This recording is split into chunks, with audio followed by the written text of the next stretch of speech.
केंद्रीय गृह एवं सहकारिता मंत्री अमित शाह ने कहा, पिछले 9 वर्षों में केंद्र और राज्यों ने आपदा प्रबंधन में कई उपलब्धियां हासिल की। नई दिल्ली। केंद्रीय गृह व सहकारिता मंत्री अमित शाह ने आपदा प्रबंधन के लिए 8,000 करोड़ रुपए से अधिक की 3 बड़ी योजनाओं की घोषणा की। उन्होंने कहा है कि देश में कहीं भी आपदा से एक भी जान नहीं जानी चाहिए। राज्यों और केंद्र शासित प्रदेशों के आपदा प्रबंधन मंत्रियों की बैठक में अमित शाह ने कहा कि इनके तहत अग्निशमन सेवाओं का आधुनिकीकरण, 7 बड़े शहरों में बाढ़ की आशंकाओं को कम करने और 17 राज्यों में भूस्खलन रोकने का काम किया जाएगा। प्रधानमंत्री मोदी के नेतृत्व में पिछले 5 साल में सभी राज्यों ने इस लक्ष्य की प्राप्ति की दिशा में अच्छे प्रयास किए हैं। अमित शाह ने कहा कि कुछ राज्यों द्वारा किसानों को मुआवजा देने में सुझाव दिए गए हैं। सरकार इन्हें निश्चित रूप से गंभीरता के साथ देखेंगे। इसके साथ ही राज्यों को भी अपने यहाँ इसके लिए बजटीय प्रावधान को बढ़ाना चाहिए। अमित शाह ने कहा कि पिछले 9 वर्षों में केंद्र और राज्यों ने आपदा प्रबंधन में काफी उपलब्धियां प्राप्त की है, लेकिन हम इससे संतुष्ट होकर नहीं बैठ सकते हैं। आपदाओं का स्वरूप बढ़ता है और उनकी आवृत्ति और तीव्रता भी बढ़ी है, इसलिए हमें अपनी तैयारियों को इसके साथ अधिक पैना और व्यापक करना होगा। अब कई नए स्थानों पर नई आपदाएं आ रही हैं, इसके लिए भी हमें अपने आप को तैयार करना होगा। केंद्रीय गृह व सहकारिता मंत्री अमित शाह ने कहा कि कोरोना महामारी के समय प्रधानमंत्री नरेंद्र मोदी के नेतृत्व में देश ने राज्यों के मुख्यमंत्रियों के साथ मिलकर सबसे भयावह महामारी का सामना किया। आपदा मित्र योजना के तहत 350 उच्च जोखिम आपदा संभावित जिलों में लगभग 1 युवा स्वयंसेवकों को तैयार करने का लक्ष्य रखा है। इससे आपदाओं के समय बहुत अच्छे नतीजे मिल रहे हैं। 9 वर्षों में यह क्षेत्र में केंद्र सरकार और राज्यों ने मिलकर काफी उपलब्धियां प्राप्त की है, इससे कोई डिनाई नहीं कर सकता। मगर हम संतुष्ट होकर नहीं बैठ सकते, क्योंकि आपदाओं ने अपना स्वरूप भी बदला है, आपदाओं की फ्रीक्वेंसी भी बढ़ी है और आपदाओं की तीव्रता भी बढ़ी है। तो हमने हमारी तैयारियों को इसके साथ ज्यादा पैनी करनी पड़ेगी और ज्यादा व्यापक भी करनी पड़ेगी। कई जगह पे अलग अलग प्रकार की नए क्षेत्रों में भी आपदा का अनुभव आ रहा है। बाढ़ के नए क्षेत्र उभरते जा रहे हैं। कई नए स्थानों पर भी गर्मी की लू के थपेड़े सहन करने पड़ रहे हैं और इस सब के लिए हमने देश से नाते अपने आप को तैयार करनी पड़ेगा। वैसे हमारे देश में डिजास्टर मैनेजमेंट कोई नई कल्पना नहीं है। चाणक्य के अर्थशास्त्र से लेकर पौराणिक समय में राज्य प्रशासन के जितने भी हमारे पास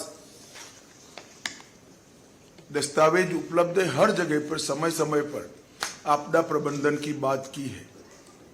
परंतु हमारे देश में लगभग 2004 के बाद आपदा प्रबंधन पर राष्ट्रीय स्तर पर व्यापक विचार विमर्श के बाद केंद्र और राज्य स्तर पर इस पर एक सामूहिक जवाबदेही और सामूहिक रिस्पांस इसको तय भी किया गया और मैं मानता हूं बहुत अच्छे से 2000 की साल से लेकर 2023 तक की यात्रा को हमने किया है। कोविड के समय प्रधानमंत्री जी के नेतृत्व में राज्य के सभी मुख्यमंत्रियों ने साथ में रहकर सदी की सबसे भीषण महामारी का बहुत सफल सामना हम कर पाए हैं। उस कठिन समय में हर मोर्चे पर केंद्र और राज्य और जनता तीनों ने मिलकर एक लड़ाई कैसे लड़ी जा सकती है, इसका उत्कृष्ट उदाहरण विश्व के सामने रखा है। 220 करोड़ से ज्यादा टीका लगाना, करोड़ों गरीबों के भूख को ध्यान में रखते हुए उनके खाने पीने की व्यवस्था करना, लाखों की संख्या में मजदूरों को अपने गृह राज्य में वापस पहुंचाना और डीबीटी के माध्यम से कोई घर में चिंता न रहे, इस प्रकार की व्यवस्था हम कर पाए हैं, हम सबके लिए संतुष्टि का विषय है। जैसे मेरी ओपनिंग रिमार्क्स में मैंने बताया था, कुछ साल पहले हमारा दृष्टिकोण आपदा को लेकर राहत केंद्र और रिएक्शनरी था।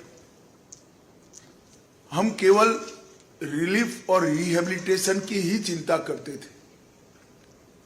विगत 9 साल के अंदर early warning system, prevention, mitigation और पूर्व तैयारी आधारित आपदा प्रबंधन के नए अध्याय हम सब ने सामूहिक रूप से, सामूहिक मेहनत और सामूहिक लगन से इसको जमीन पर उतारा है। आपदा मित्र योजना, कई सारे आपके सुझाव मिले हैं, मगर ये अपेक्षा भी ठीक नहीं कि सारा कुछ केंद्र ही कर देगा, मगर इस पर हम जरूर कुछ सोच पाएंगे तो सोचेंगे। परंतु 350 बहु जोखिम आपदा संभवित जिलों में लगभग 1 लाख युवा वॉलेंटियर को तैयार करने का हमने जो लक्ष्य रखा है, इससे कई सारे आपदाओं की घटनाओं में हमें बहुत अच्छे नतीजे मिल रहे हैं। इसका जो एनालिसिस हमारे सामने आ रहा है वो बहुत सकारात्मक और उत्साहवर्धक है। हमने एक नई पद्धति भी चालू की है। आईएमसीटी की टीम जो भेजना है, पहले राज्यों के ज्ञापन की प्रतीक्षा कर ज्ञापन आने के बाद भेजते थे। हमने प्रोएक्टिव तरीके से पिछले 4 वर्षों में 10 ही दिनों के अंदर 73 बार आईएमसीटी की टीमें भेजकर केंद्र ने प्रोएक्टिव तरीके से राज्यों को मदद करने के लिए कदम उठाए हैं। और इसके कारण 2005-06 से लेकर 2013-14 तक